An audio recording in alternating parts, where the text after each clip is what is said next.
Hello friends, जैसा कि मैंने इससे पहली वाली वीडियो में इंट्रोडक्शन दिया था सी प्रोग्रामिंग लैंग्वेज पे, उसके बारे में मैंने कुछ हिस्ट्री बताई थी आप लोगों को, और आप लोगों ने शायद वो वीडियो देखी भी हो, उससे आपको कुछ चीज़ें क्लियर भी हुई हों। उस दिन मैंने डेमो प्रोग्राम के लिए बोला था, उस दिन मैं नहीं डाल पाया वीडियो। आज मैंने डेमो प्रोग्राम के लिए वीडियो डाली है। इस डेमो प्रोग्राम से हम लोग दो चीज़ें सीख सकते हैं। एक कि सी में प्रोग्रामिंग स्टार्ट कैसे की जाएगी, दूसरा सी प्रोग्रामिंग का स्ट्रक्चर कैसा होगा, हम लोग उसमें क्या क्या चीज़ें, क्या क्या सेक्शंस इंक्लूड करेंगे।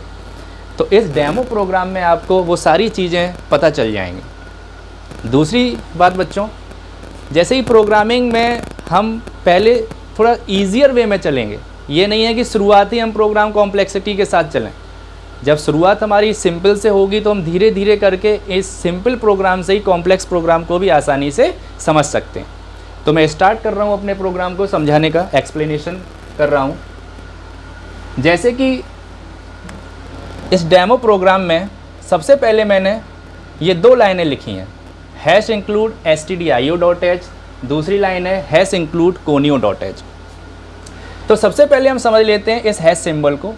यहाँ ये हैश सिंबल जो है ये एक प्री प्रोसेसर डायरेक्टिव बता रहा है, यानी कि सी प्रोग्रामिंग में जो भी लाइन या स्टेटमेंट हैश सिंबल से स्टार्ट होते हैं वो एक प्री प्रोसेसर डायरेक्टिव है, जो हम आगे भी प्रोग्राम में आपको थोड़ा सा एक्सप्लेन करेंगे। ये प्री प्रोसेसर डायरेक्टिव इंक्लूड कर रही है एक फ़ाइल को जिसका नाम है stdio.h। फुल फॉर्म है इसकी standard input and output, standard input output. आगे हमने लगाया .h।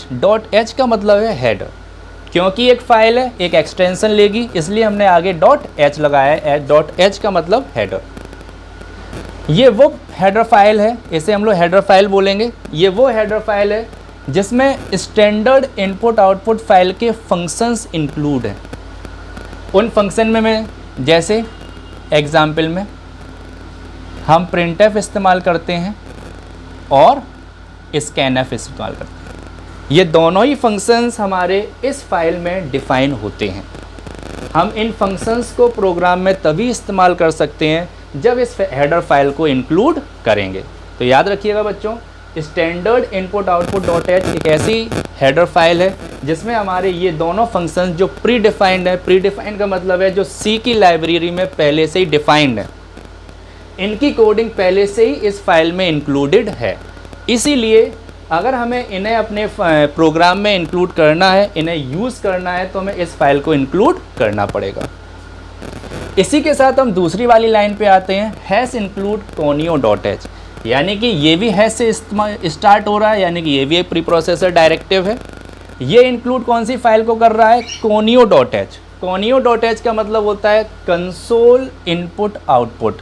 Console input output, console का मतलब होता है कमांड प्रॉम्प्ट, जिस पे हमारा सी का आउटपुट दिखाई देता है। यानी कि इसमें वो फंक्शंस होंगे जो हमारे कमांड प्रॉम्प्ट के लिए वर्क करेंगे, जैसे एग्जाम्पल के लिए clr scr function, get ch function. ये दोनों ही फंक्शंस हमारे इस हेडर फाइल्स में इंक्लूड होंगे। ये फंक्शंस तभी वर्क करेंगे, और भी फंक्शंस हैं, ये तभी वर्क करेंगे जब हम इस फाइल को अपने प्रोग्राम में इंक्लूड करेंगे। इसके बाद हम बढ़ते हैं इस वाले स्टेटमेंट पे, जो मेन स्टेटमेंट है। नाम भी इसमें देखिए मेन रख रखा है, क्योंकि ये मेन एक फंक्शन है जो यूज़र डिफाइंड फंक्शन है, जो जहाँ से प्रोग्राम का एग्जीक्यूशन, प्रोग्राम की रनिंग स्टार्ट होती है। ये दोनों लाइनें प्री प्रोसेसर डायरेक्टिव्स की हैं, जो कंपाइल होने से पहले प्रोसेस हो जाती हैं। कंपाइलेशन यानी कि एग्जीक्यूशन हमारे प्रोग्राम का कहाँ से स्टार्ट होगा, मेन फंक्शन से। ये फंक्शन है, इसकी पहचान इस पैरेंथेसिस से हो रही है। याद रखिएगा, ये पैरेंथेसिस लगे हुए हैं, जैसे हम लोग साधारण भाषा में ब्रेसेस बोलते हैं। इस मेन फंक्शन के आगे हमने एक रिटर्न टाइप लगाया है void। अभी जब आगे के लेक्चर्स में जब आपको मैं यूज़र डिफाइंड फंक्शंस बताऊंगा तो उसमें और ज़्यादा क्लियर करूंगा कि रिटर्न टाइप और पैरामीटर्स क्या क्या हो सकते हैं। फ़िलहाल आप अभी इतना समझिए कि मेन फंक्शन को अगर हमने वॉइड बनाया है, यानी कि ये फंक्शन कोई भी वैल्यू को रिटर्न नहीं करेगा, कोई भी वैल्यू को नो रिटर्निंग वैल्यू, कोई भी वैल्यू रिटर्न नहीं करेगा, क्योंकि यहाँ पे लगा हुआ है वॉइड। उसके बाद हमने ओपनिंग कर्ली ब्रेस स्टार्ट किया, यानी कि मेन फंक्शन की बॉडी स्टार्ट हुई। इसमें हमने सबसे पहला फंक्शन जो इस्तेमाल किया प्रिंट एफ। हमने इससे पहले थोड़ी देर पहले बताया था प्रिंट एफ किस फाइल में इंक्लूडेड है, याद रखिएगा stdio.h में। प्रिंट एफ बीच में कोई स्पेस नहीं है, आप ये मत सोचिएगा ये प्रिंट एफ ऐसे लिखा हुआ है,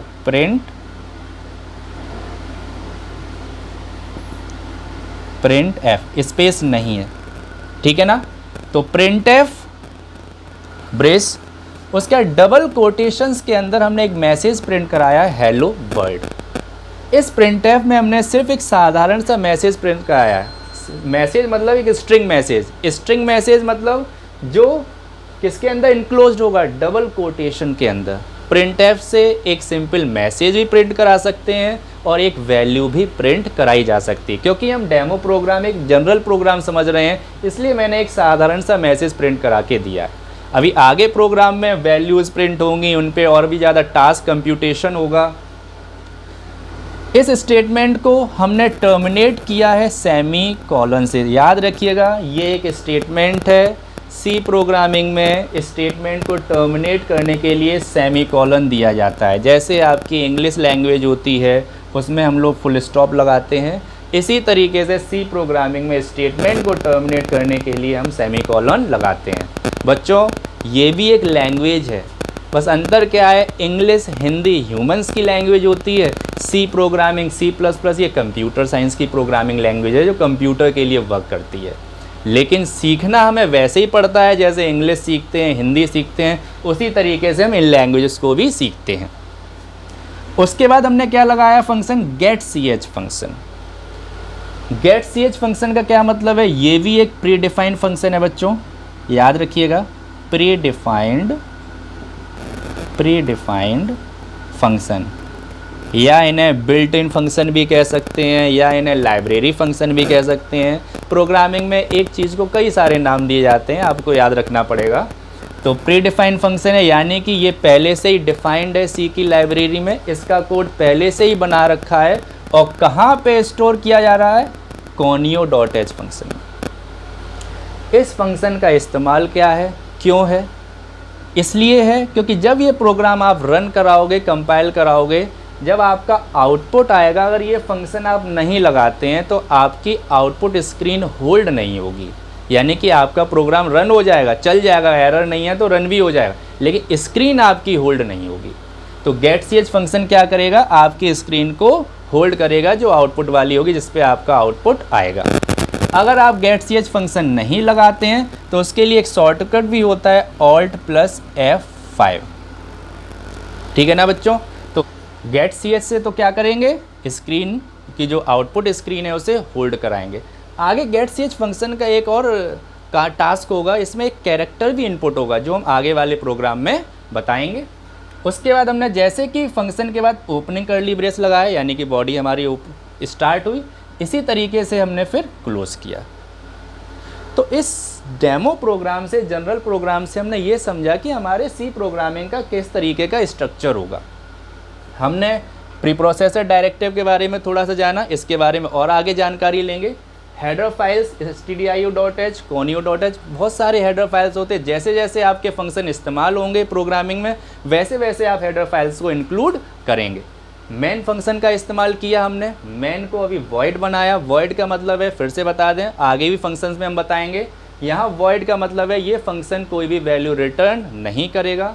मेन जैसे नाम से ही पता चल रहा है भाई एक मेन चीज़ है, मेन चीज़ मतलब जहाँ से प्रोग्राम का एग्जीक्यूशन स्टार्ट होगा। Opening curly brace, printf function लगाया। printf का काम क्या है, आउटपुट को प्रिंट कराना, वैल्यूज़ को प्रिंट कराना या सिंपल से मैसेज को। जब भी सिंपल मैसेज प्रिंट कराएंगे या स्ट्रिंग मैसेज तो वो किस में इनक्लोज होगा, डबल कोटेशन से। उसके बाद हमने सीधे से getch फंक्शन लगा दिया ताकि आपकी आउटपुट स्क्रीन होल्ड हो सके। उसके बाद हमने क्लोजिंग ब्रेस लगा दिया। तो इस डेमो प्रोग्राम से मैं जनरल ये पता चला कि हमारी सी प्रोग्रामिंग का स्ट्रक्चर किस तरीके का होगा। तो इसी सीरीज़ में हम जब आगे बढ़ेंगे तो अब कुछ कंप्यूटेशंस वाले प्रोग्राम जिसमें हम कुछ कैलकुलेट करेंगे, कुछ डिस्प्ले कराएंगे, नए नए फंक्शंस क्रिएट करेंगे, उनमें हम लोग नए नए टास्क परफॉर्म कराएंगे। Okay students, thank you.